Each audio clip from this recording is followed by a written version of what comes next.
giving you an in-depth look at 2013 high school football teams throughout Southern Oklahoma. This is the First and 10 Oklahoma Preview Show, brought to you by Bob Utter Ford in Sherman and Blake Utter Ford in Denison.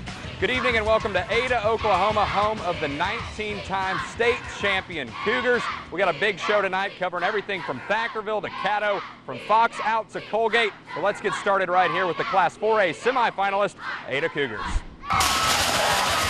Anywhere you go, you have an Ada Cougar t-shirt on, they're asking you whenever you're going to win the next one. Tradition. We have the most state championships in Oklahoma.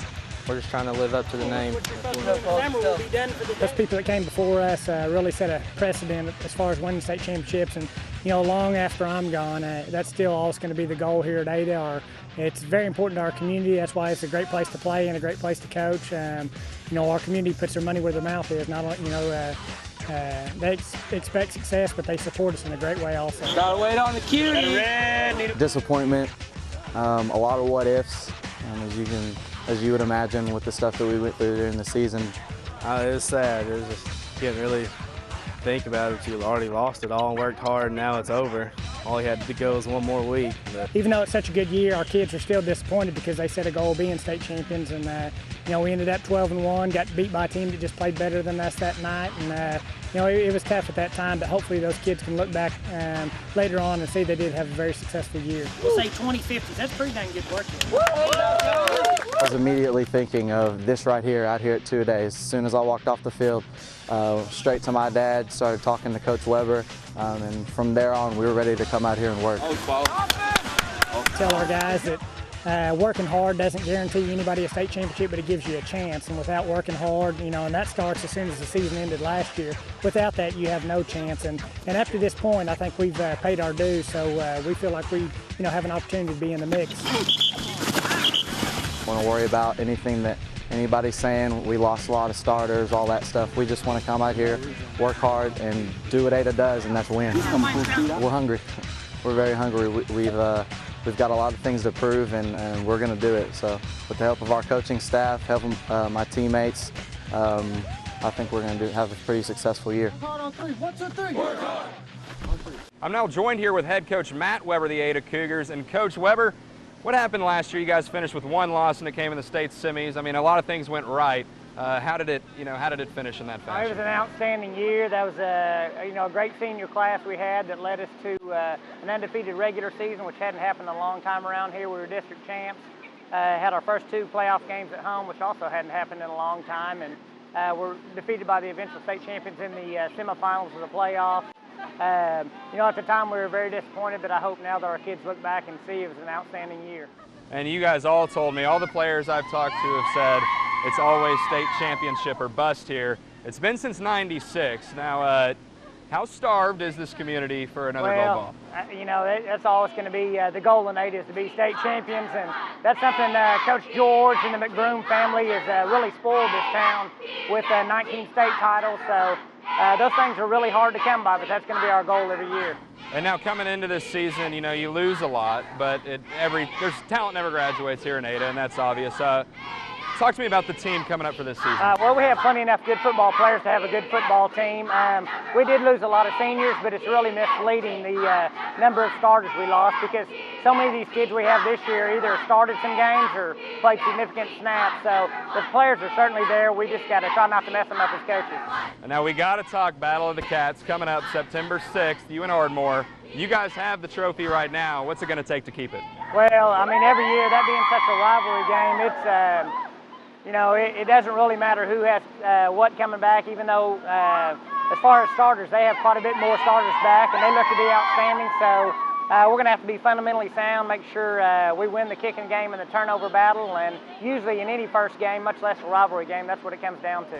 All right, Coach Weber, always a pleasure seeing you. Thank you so much for having us. And now we're going to head to Ardmore, where KTEN's Jessica Morrey joins us with more on the Tigers. Thanks, Chase. I'm here at Noble Stadium, where I'm sure these Ardmore Tigers have something to say to those Ada Cougars out there. As you can see, these Ardmore Tigers really rally around their Tiger program. They rallied around them last year when they had a late surge to make it into the playoffs, only going 1 round deep. But this year, their numbers are up. Their attendance and off-season workout programs are at an all-time high. and they're ready for District 5A1. I don't worry about everybody else in the district. I'm just worried about the Ardmore Tigers getting better each day. Another thing head coach Doug Wendell and the Ardmore Tigers won't have to worry about this season is lack of experience. The Tigers return 8 starters along with countless others who saw playing time last season. Just about everybody we put on the field this year has playing experience time from last year. We also have talented athletes that have really matured. I think that's going to pay good dividends for us this year. It's made a big difference in the way that we practice. Our kids understand the sense of urgency. They understand that it's their time now. So it's a different feel out here this year. A lot more experience. Last year we played a lot of people who never played a varsity game. And this year, pretty much everyone playing on the field will have a whole season. The Tigers have made the playoffs the past 3 years straight. That streak has sparked more of an interest in the football program at Ardmore. Because we've got so many more kids out for football now, our numbers are coming up. We feel like we're still going to have some players play both ways, but they have a primary position and a secondary position. So we're hopefully that we're going to be able to play people for the most part one way. We have a couple players that will probably play 50-50, but that's going to make a big difference in both the way that we practice and the way that we play the game. With most players now being able to focus on playing just one position, the Tigers hope to avenge last season's first-round loss and make the 2013 season one to remember. We want to be the best team that we can be going into November. Now, there's some external things that have to do with that, such as injuries and things like that, but the things that we can control, we want to be the best team going into November. We obviously want to vie for its district championship and then see how far we can go in the playoffs. I'm now joined by Ardmore head coach Doug Wendell. Now, Coach, in your first year here 2 years ago, you took the Tigers to the semifinals. Last year, only getting to the first round. What do you attribute to that drop-off, and how are you guys going to exceed playoff expectations this season? Well, each season is a new team and new chemistry and new kids on the football field. 2011, we had 26 seniors on the football team. Last year, we had 3 players on the field, maybe 4 that even had any experience, especially going into that first game against Ada. So we had graduation was a big part of the drop-off. We feel like we're back now with our numbers up. I feel like there's four things that I would attribute to what's going to make us have a successful season this year. One is the evolution of our leadership, how that evolves over the next 6 to 8 weeks. And then, you know, special teams and special seasons always have a special bond. And so how we gel as a team over the next month is going to be important. And then on the field, our offensive line, continued improvement in that area. And then I think the number one statistic in winning or losing is ball security.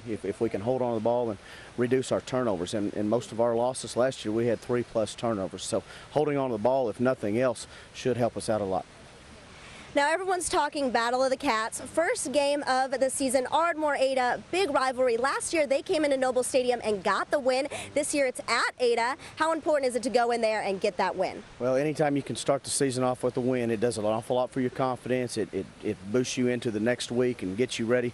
You're all of a sudden 2 weeks away from district play and everybody's fired up. If you lose that game, it's usually a little bit of a grind. This is a special rivalry around the state of Oklahoma, and we try to embrace that. We try to talk it up and let our kids know that it's a privilege to play in this game, and I'm sure Ada does the same thing.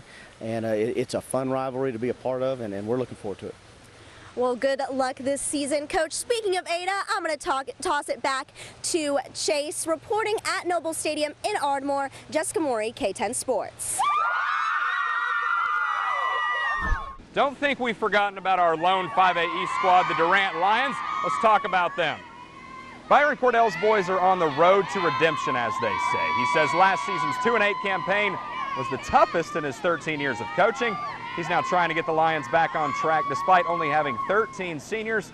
They had a great offseason and are ready to get back in the postseason. For them, it all comes down to accountability. I don't think any of us out here like the 2-8 season. We don't want to go through that again, so we got dedicated. We're just trying to all encourage each other, keep each other focused, help each other in the classroom, kids that need it. We got a lot of players with a lot of dedication on the team. Everybody wants to be out here, so we're doing our best. The biggest thing is accountability, not only with the kids, but with myself and the coaches, holding the kids accountable too. And you know, if they will do that, it sure does take you a long way when the kids really buy in and believe, and like they have. I'm as excited and as for this group of seniors right now as I have been in a long time because of the way they've done things. Hey, we still got a lot to come on the Oklahoma First and 10 preview show. That includes a look at the defending champion Ringling Blue Devils, who are thinking a repeat in Class A. Plus, the Medill Wildcats are looking to take 3A4 by storm once again this fall. Who could stand in their way? 3A4 is one of the toughest districts in all of Class 3A in Oklahoma. Medill came out on top last year, but it was a bitter fight to the end into the playoffs. At the top, Medill will defend their home field against Plainview, giving them the crown, while Pauls Valley and Lone Grove would grab playoff spots. Dixon and Atoka not doing so well, finishing in 7th and 8th. Let's start with the champs. The Medill Wildcats are back with another bond behind center. It's the youngest brother, Samuel's turn to continue the legacy of the Texoma edition of the Manning family. The Wildcats are coming in off a dream season, going undefeated in the regular season and making it to the second round of the 3A playoffs. They lost a lot, 21 seniors exactly, but this group has played together since Little League and are confident, even in a tough district, will have what it takes to be at the top after Week 10 for the third straight season. I think it's going to be a real close race for the district title. Plainview, Sulphur, Dixon is much improved. All of those guys, everybody's better. So it's going to be tough, and it could come down to Week 10 before all this is determined. Who knew the district championship would be played in Medill in Week 4 last fall? It would be the Wildcats defending their home field in a game with 104 total points scored. The Plainview Indians wouldn't lose another district contest, though, finishing 3A4 runner-ups and making a second-round playoff exit against Seminole. They have a ton of returning talent with years of game and playoff experience. Head coach Chris Barris says they can never be satisfied while they play through their tough schedule and continue to improve every day. And so when you have that expectation of greatness, regardless of what your God-given ability is, you're going to rise to that level. So if our kids are playing their best football at the end of the year, their best football, that there's been progression, that they've climbed the ladder, that we keep getting better week in and week out, you've got to deem that a success. The Lone Grove Longhorns have a new head football coach in Jeremy Turner, but he's no stranger to the program. He played for the squad back in his day, graduating from the school and coming back to coach the baseball team for several years, even taking them to a state tournament. Now the focus is on football and winning every day. He says they'll rely heavily on speed to get the young squad back to the playoffs. They're a confident group looking to win a postseason game for perhaps the first time in program history. I feel that our strength is our toughness. I think we have a lot of really hard-nosed kids, and I think just toughness and the ability to deal with tough things physically and mentally will be the thing that we can build upon. The Dixon Comets haven't made the playoffs since 2009, but they've shown constant improvement under now third-year head coach Jeremy Reed. After a 4-6 campaign last season, they've decided to change some things up, concentrate on game-like reps, and the Comets have responded. Coach Reed says their chemistry sets them apart and wouldn't trade them for any other team. His players would agree. Kids' confidence, learning how to finish ball games. The last 2 years we've been in a lot of ball games that we had an opportunity to win and we didn't know how to win them. So I think in year 3 we will start seeing some of those. The Atoka Wampus Cats are coming off a rough 2012, only winning one game. That was a non-district contest against Antlers. They're now heading into their last season in Class 3A, trying to make the playoffs for the first time in 4 years. We'll have to do it under Jimmy Wyrick, who stepped up 4 days before the season started to take over for Joe Jones, who resigned. Wyrick's goal is to increase the Wampus Cats' football knowledge and get a firm foundation. The players seem to be buying in, and he's excited for his first head coaching gig. Well, there was a few short days where we didn't know kind of what was going on. I had a plan, and we followed through with it, and I'm the new guy, and the kids handled it pretty well. They're here. They're excited about football. It's football will happen, and we look forward to having a good season. We've got more stops coming on our First and 10 preview show, including Davis, where the Wolves plan to avenge last season's state final loss and bring gold back to town. Plus, the Ringling Blue Devils are trying to something they've never done in program history. That's defend their state championship. District 2A4 sent a Texoma team to the state title game last season. No surprise who it was. Coach Weber's brother, Jody Weber's Wolves would tear apart the district. Lexington would get the second spot with Marietta and Kingston, Colgate all in a 3-way tie. Marietta and Kingston would own tiebreakers over the Wildcats, leaving them the first ones out. Let's talk Davis. Another year, another state runner-up campaign for the Wolves after going 14-0, charging into the 2A final in Stillwater. They'd fall at the hands to Oklahoma Christian. This year they'll have to replace 17 starters, putting a big question mark on what this team is capable of. But just being Davis, they'll be heavy favorites to take another district crown. The program's tradition also has a chance to reach 3 decades as they have the longest postseason streak in the Sooner State with 29 straight trips. That's a sense of pride for our program and our community. That spans through 3 different head coaches and a number of different players, many of which have children that play for us right now when that thing started. So, it's special for us, and, there's a little bit of pressure. You certainly don't want to be the first club to not make it, but, our focus right now this early is so far away from the playoffs that, when it gets time to worry about that, we will. Marietta finished 3rd in the district, even with matching records with Kingston and Colgate because of tiebreakers. That put them in the playoffs for the first time in a decade. Not bad for a first-year head coach in Matt Suffel. Now they're reloaded, returning 16 starters from the 2012 campaign. Although physically they aren't as imposing, mentally they have what it takes to achieve their #1 goal. That's bringing a playoff game back to Marietta. We lost a lot of athleticism last year, and they were bigger guys. We're still very fast, but we have some smaller, quick guys, especially on the offensive line, who are very smart, football smart. They know, even if I haven't called the play before, if we have to make a halftime adjustment, they'll be able to go out and do whatever it is that I want. The Kingston Redskins coming off a 3rd straight trip to the playoffs. They've graduated a dozen seniors, many of whom were playmakers. This year's class of 15 are eager to fill the void. Head coach John Caraway believes the more reps they get in throughout the season, the better they'll get. And the goal this year is to bring a playoff game to Kingston, something that hasn't been done in more than 20 years. It's just something in there in Kingston that, everybody, the confidence level's coming up. It just keeps climbing. And, these kids they're hungry to take it to the next level, and we're excited about it. The Colgate Wildcats, meanwhile, the first team left out of the playoffs in their district despite a winning record. They're bummed being only 2 years removed from hosting a first-round game. They are, though, returning 5 starters on both sides of the ball and are hoping to feed off the excitement of such a young team. 2A4, of course, one of the toughest districts in the class, and they know when it comes down to playoff berths, it's all anybody's ball game. Every team is very evenly matched. I think that you could basically put everybody up there and throw darts at a board, and, the 4 that you land on have as good a shot at playoffs as anybody. We've just got to show up, do every little extra thing that we do, and, every little extra thing that we do that somebody else isn't doing, we think that makes us, just that much better. Not a season to remember for the Tishomingo Indians, losing all 10 of their contests 1 year after back-to-back playoff runs. They've ushered in a changing of the guard at the top, though, as Nick Claiborne comes to town from Class 5A Power McAllister to resurrect the program. He says they'll take it day by day and control the things they can. His passion and intensity has rubbed off on the bunch as they've shown remarkable dedication heading into the fall. We spent a lot of time really just focused on getting back to the basics and trying to learn how to hustle and pay attention to details and doing the right thing and the little things. We're not done. We're talking Texoma teams in classes A through C, including the defending champion Ringling Blue Devils after the break. Our smaller Texoma schools are some of the most talented, and no surprise, we'll start it off with Tracy Gandy's Ringling Blue Devils.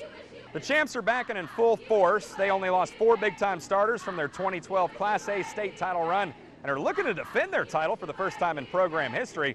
Coach Gandy says top to bottom they like their personnel and they're confident in what they can do this season. With experience winning the big game, the players are as well, even with a target on their backs heading into the fall. I don't know that people truly understand what it takes to bring a gold ball home. First of all, you have to be talented, but you've got to be lucky. You've got to be extremely lucky, and the stars have to align right. God has to smile on you. The Hilton Bulldogs are tired of being one and done. They're consistently clinching playoff berths, but getting past that first round hasn't been done in 9 years. They're a determined group, though, who now, with a year under the leadership of head coach Mark Barrett, are groomed to get it done. The only problem is their schedule. They're in one of the toughest districts in the class, plus they're playing a strenuous non-district slate. They think the work put in this summer could give them the edge. And we've got a tough schedule with Wayne, Winniewood, and several of them. So any advantage we can get over those teams is going to work in our favor. So we've turned up the conditioning a little bit. It's been almost a decade since the Wilson Eagles last found themselves in the postseason. They're hoping that drought comes to an end real soon. They're a young, talented, and determined group trying to make something happen with second-year head coach Warren Butler they may just be able to do. Last season it was hard to adjust to the leadership, but now with a year to learn his system, they say they know exactly what to expect. We want to continue to develop on what we've already done, and these young men are definitely doing that. The mighty Caddo Bruins are only 20 months removed from a Class B state title, but losing most of their star players last season and jumping up to Class A hasn't been easy. They were competitive, but the switch from 8 to 11 has been tough. This time around, it's likely to be their last in Class A. As numbers show, they'll be back in B next fall, but they want to make the most of it. We probably should have been in the playoffs last year, and we felt that, you know, we had a good shot at it, and they're really hungry this year. And like I said, moving up to the 11-man and getting that 1 year under us, they feel more confident and more comfortable, and that's it. We're going to the playoffs. Caddo and Fox won't be in Class B together next year. Fox set to become the largest Class C team in 2014. Meanwhile, they're trying to leave Class B on a high note. They just finished a 12-1 season, winning their first district championship in 4 years. They also went all the way to the state's Final Four. Head coach Brent Phelps says last year is over. It's time to build for this season, and would speak about their title chances. I am cautiously optimistic. We've got a good core of kids, good core of players. It's all going to come out how they gel throughout the season. You know, injuries will always make a key factor with us because, we are smaller numbers. But a lot of it is, I don't look for a gold ball, I look to win week 1.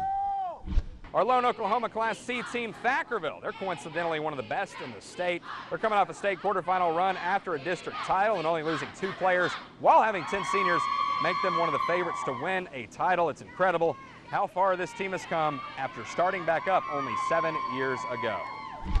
We've been put on the map last number of years, been making playoffs consistently. We started the program from ground up basically, and been pretty successful here lately.